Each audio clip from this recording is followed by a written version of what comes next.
It's been a minute since Ethereum really stole that spotlight, but it's back. Ethereum just ripped past $4,300, its highest price since late 2021, and suddenly everyone's whispering one number, $10,000. Yeah, sounds a little wild, right? Maybe. But between record-breaking ETF inflows, a flood of institutional money, huge network upgrades, and Vitalik's long-term vision, there is real fire behind the hype. Welcome back to another episode of JRNY TV. My name is Nick, and today we are breaking down Ethereum's comeback, what's fueling the surge, why Wall Street can't get enough, what's next for the network, and whether or not Ethereum at $10,000 is actually on the table. Let's dive in. Ethereum price action and momentum. Ethereum's not just creeping up, it's breaking out. ETH just cleared 4,300 for the first time in over 3 years, posting its strongest weekly close since December of 2021. And traders, they're buzzing about it. It feels like the old ETH is alive again. The numbers behind the move are insane. Spot ETH ETFs, they just saw over $1 billion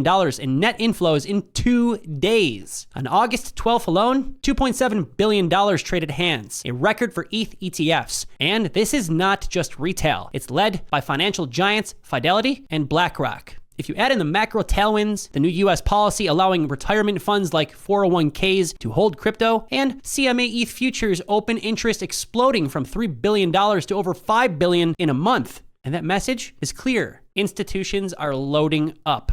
Institutions are all in. Are you?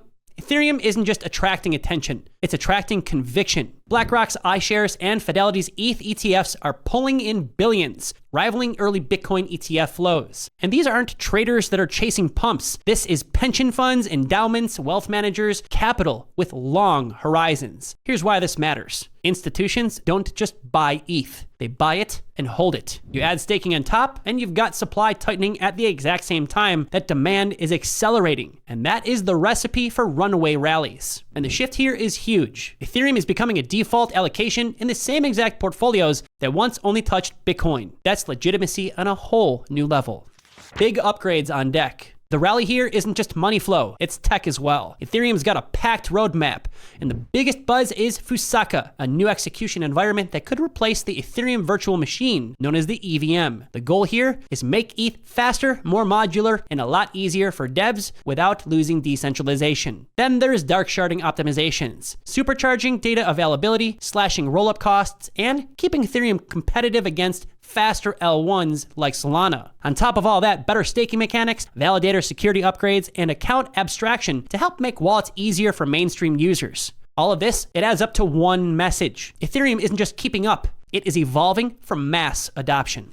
Vitalik's vision. Vitalik Buterin, you heard of him? Yeah, he's been clear. Ethereum's future is about being the settlement hub of the decentralized economy. Vitalik has been pushing for flexibility at the base layer, rollups handling scale, account abstraction for usability, and more privacy features for everyday transactions. The key, building Ethereum not just for this bull cycle, but for the next generation of the internet. The long-term vision here, adaptability, decentralization, and scalability. It's exactly why institutions see Ethereum as more than just another coin. They see it as digital infrastructure.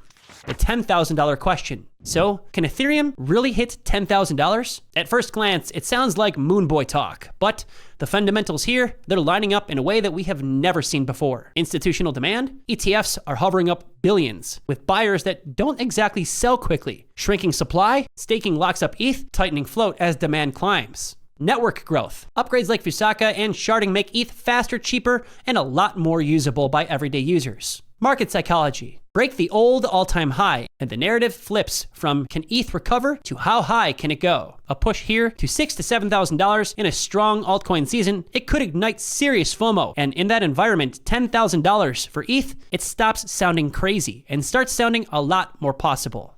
Ethereum's next chapter. ETH's not just bouncing back, it's entering its most transformative phase just yet. And with institutional legitimacy, unstoppable inflows, and groundbreaking upgrades, ETH is now stepping into the role as the backbone of decentralized finance, NFTs, tokenized assets, you name it. This isn't 2017 ICO hype. It isn't 2021 NFT mania. This time, ETH's rally is built on real adoption and a future-proof roadmap. So is $10,000 coming tomorrow? No. Is it within reach this cycle? I wouldn't bet against it. This is JRNY TV. As always, stay early, stay informed, and remember, the future belongs to those who start preparing for it today. We will catch you in the next one.